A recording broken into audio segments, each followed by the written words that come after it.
नमस्कार साथियों, स्वागत है आप सबका हमारे चैनल पर। साथियों, एक बहुत ही बड़ा अपडेट निकल कर आया है और ये सच में बहुत ही बड़ी खुशी वाला अपडेट है। आपने अमेरिका जैसा देश, आप जानते हैं कि जो दुनिया के किसी भी देश के आगे नहीं झुकता। रूस हो, कभी ये उसके आगे नहीं झुका, ये कभी चाइना के आगे भी नहीं झुका। हालांकि ये ईरान के साथ जिस वक्त इन्होंने उसके एक सुप्रीम लीडर को मारा, तब भी विश्व युद्ध जैसे खतरे से डरे बिना उसने वो खतरा मोल लिया। लेकिन आज जो यूएस से है वो भारत के आगे झुक गया है। जी हाँ साथियों, सच में एक बहुत बड़ी बात है। साथियों, हम सब जानते हैं कि रशिया जो उसका दुश्मन देश है, उससे कोई भी देश हथियार ना खरीदे, इसलिए उसने कार्सा जैसा कानून बनाया था, जिसके चलते अमेरिका ने कहा था जो भी देश रशिया से हथियार खरीदेगा उसके ऊपर हम प्रतिबंध लगा देंगे। लेकिन अभी यूएस से एक बहुत ही बड़ी खबर निकल कर आ रही है कि यूएस की सीनेट में यूएस के सेनेटर्स ने एक अमेंडमेंट लेकर आए हैं कार्सा सैंक्शंस को लेकर, जिसमें वो चाहते हैं कि इंडिया को वेवर दिया जाए।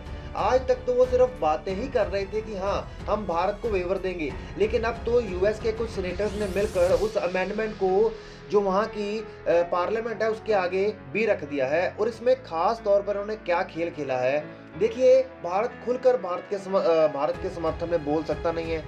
हो सकता है कि वहाँ के लोग कह दें कि आप किस हिसाब से सपोर्ट कर रहे हो, भारत आपको ऐसा क्या प्रिय है, क्या फायदा है आपको भारत से। देखा जाए तो भारत को इतनी बड़ी खरीदे भी नहीं कर रहा, खरीदी कर रहा है, भारत बड़े बड़े समझौते भी कर रहा है, लेकिन इतना ज़्यादा कोई फ़ायदा हो भी नहीं रहा। क्योंकि अगर हम पाकिस्तान की दृष्टि से देखें तो जब पाकिस्तान और अमेरिका के बीच में संबंध थे तो पाकिस्तान का उसने खूब इस्तेमाल किया था भारत के खिलाफ। लेकिन अब अंतर्राष्ट्रीय पॉलिटिक्स बदल चुकी है।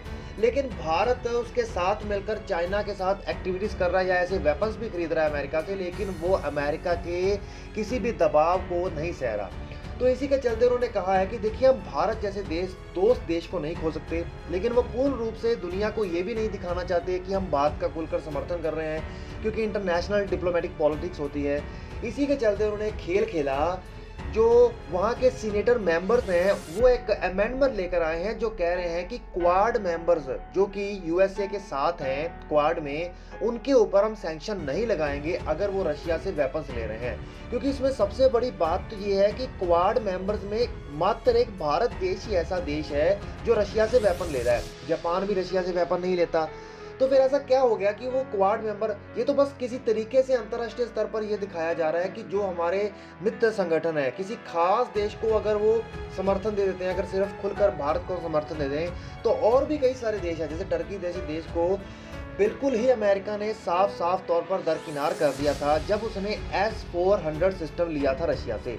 अगर वो सीधे रूप से भारत को सैंक्शन दे देते, वेवर दे देते, तो वो कह सकते थे कि किस प्रकार आपने, टर्की उठा सकता है सवाल कि किस प्रकार आपने हमें पूरे के पूरे F-35 प्रोजेक्ट से ही बाहर कर दिया था जब हमने S-400 लिया। तो भारत से आपका ऐसा क्या रिश्ता है, हम तो आपके नेटो के मेंबर भी नहीं हैं, भारत तो आपका नेटो एली भी नहीं है, तो आपकी नई नई दोस्ती हुई है। तो इसी सब चीज़ों से बचने के लिए भारत ने, अमेरिका ने इतना तगड़ा खेल खेला कि उन्होंने कहा कि क्वाड के सारे मेंबर्स को हम वेवर देंगे जो भी रशिया से हथियार खरीदेगा। और क्वाड मेंबर्स में एकमात्र भारत ही ऐसा देश है जो डंके की चोट पे कह रहा है कि बड़ी से बड़ी चुनौती बर्दाश्त करना मंजूर है, लेकिन हम किसी भी हालत में क्वाड जो रशिया से जो वेपन्स लेने हैं वो खरीद कर ही रहेंगे। मैं आपको बता दूं, केवल S-400 सिस्टम ही नहीं, उसके अलावा और भी कई प्रकार की वेपनरीज आज भी भारत रशिया से खरीद रहा है। और आने वाले समय में जो S-500 का डिफेंस सिस्टम रशिया तैयार करके बैठा है वो भी भारत खरीदेगा। तो अमेरिका को पता है कि इस स्थिति में हम किसी भी हालत में भारत जैसे मित्र देश को नहीं खो सकते। और हम जो भारत इतना बड़ा खरीदार निकल कर आया है, तो इन्होंने मतलब हर चीज़ को और हर अंतर्राष्ट्रीय चुनौती को देखते हुए बड़े ही चालाकबद्ध तरीके से क्वाड मेंबर्स के खिलाफ ये लेकर आए हैं। और ये कार्सा के नियमों को जो वहाँ की सरकार है उसके लिए इतना मुश्किल बना देगा कि वो भारत में चाह कर भी प्रतिबंध नहीं लगा सकेगा। कि उन्होंने साफ अपने अमेंडमेंट में ये कहा है कि हमें नियमों को इतना ज़्यादा सख्त बना देना है कि वो किसी भी हालत में क्वाड मेंबर्स या सीधे रूप से कहिए तो भारत के लिए किसी भी प्रकार का प्रतिबंध ना लगा सके। तो सच में साथियों, ये भारत के अंतर्राष्ट्रीय स्तर पर कूटनीतिक जीत है, जो 2014 की सरकार बनने के बाद मोदी जी ने कहा था कि हम किसी भी हालत में किसी देश के आगे झुकेंगे नहीं, हम अपना जो डिसीजन लिया है किसी के दबाव में आकर कभी भी नहीं बदला करेंगे। तो साथियों, किसी अंतर्राष्ट्रीय स्तर पर ये कूटनीतिक जीत होना भी एक सच में बहुत बड़ी बात है। तो साथियों, आप लोग नीचे कमेंट करके बताइएगा कि सच में क्या आपको ये अच्छी खबर लगी। मेरे हिसाब से तो जितनी भी न्यूज़ आती हैं भारत की मजबूती या सुपर पावर बनने की तरफ या अंतर्राष्ट्रीय स्तर पर भारत की आवाज़ में या भारत के डिसीजन में वजन हो, उसमें यह सबसे बड़ी खबर है। तो चलिए साथियों, इसी के साथ चैनल को सब्सक्राइब करें, बेल आइकन दबाइए, वीडियो को करते हैं।